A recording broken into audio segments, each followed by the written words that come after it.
Live from Fargo and serving you on TV, online and on the go. This is Valley News Live 10 at 10. We're tracking a lot of strong but not severe storms in the Red River Valley. In a few minutes, Chief Meteorologist Hutch Johnson will be in to tell you if storms will be hitting your area and when. But first, if you take birth control, double check what kind it is. There's a nationwide recall over a certain lot of pills. The pills were packaged wrong, and that error can lead to an unwanted pregnancy. Valley News Team's crime and safety reporter, Nicole Johnson, shows us what kind it is and what you need to know to keep yourself safe. Like most birth control, some of these pills are hormones, others don't do anything. And if you take them in the wrong sequence, it won't be effective. That's the problem with one lot of this birth control made by Lubin Pharmaceuticals called Mybella's 24FE. While that lot was being packaged, somehow the pills were put in the wrong order, meaning users could potentially get pregnant. I would be devastated. I mean, it would be devastating to any, especially a young woman who thinks she's protected. I think it's kind of sad, you know, because people don't want to be pregnant, obviously they're on birth control for a reason. Because it impacts their entire life, the rest of their life.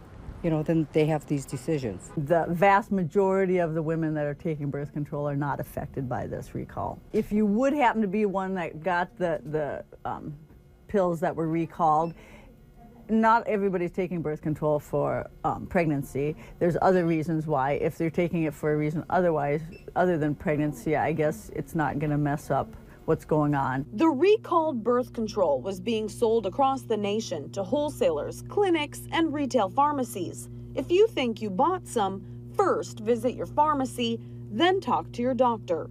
Nicole Johnson, Valley News Live. If you want more specific information about the recall or the contact information for the company, we have a link on our website, valleynewslive.com. Just click on this story. 4 people are in custody tonight after a high-speed chase that started on I-29 and ended in a Grand Forks trailer park. The North Dakota Highway Patrol originally tried to pull a car over 23 miles south of Grand Forks after getting reports of a reckless vehicle. When officers tried a traffic stop, the vehicle took off, leading law enforcement to Demers Avenue, where they lost them. However, citizens and construction workers in the area flagged down troopers and pointed them toward the fleeing car. This continued for several blocks until authorities finally cornered the group in the Gateway Terrace trailer park after their car blew a tire. Again, residents helped lead police to the people who had ditched the car, and officers took all of them into custody. The driver and 1 passenger are from Belcourt. The other 2 passengers are from Fargo. Charges are pending. We're getting new information tonight about a kidnapping and assault that spilled from West Fargo through Moorhead before coming to an end. West Fargo police say at about 1 this afternoon, a possible kidnapping was reported to them, saying this man, Jose Toribio, and another man, Victor Toribio, forced their way into a home on First Street, assaulted 2 people, and took a 21-year-old man from the home in a blue Dodge pickup truck.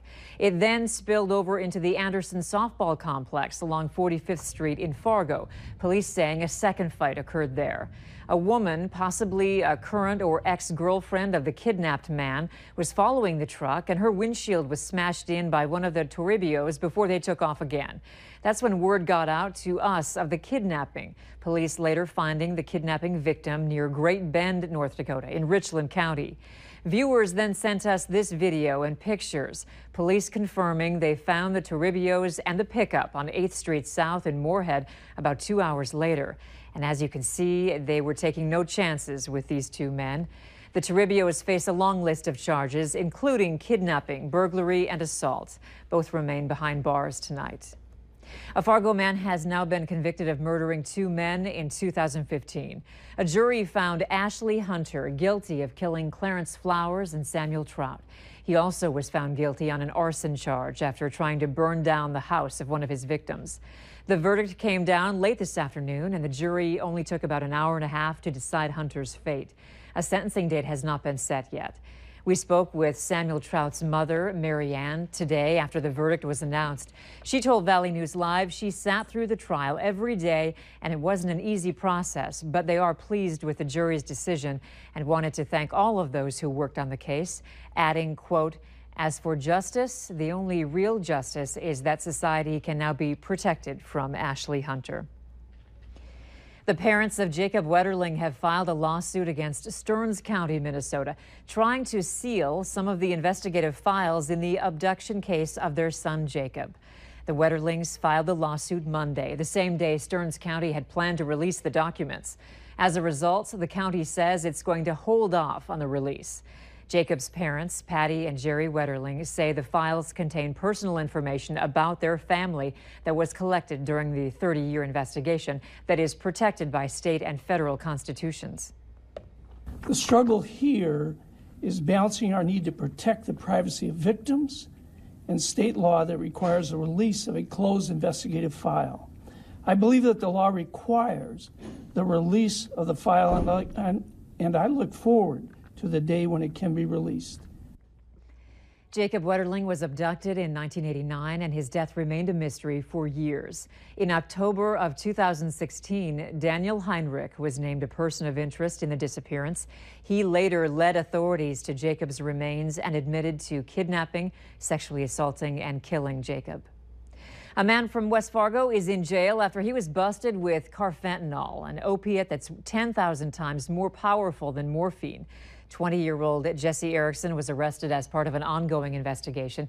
He's facing multiple charges, including possession of carfentanil with intent to deliver. Police say Erickson was found with the drug in both powder and solution form. A Minnesota man has been charged in the shooting of two people in Mahnomen County. The sheriff's office says 22-year-old Andrew Boswell of Naytahwaush appeared in court today on charges of second-degree assault.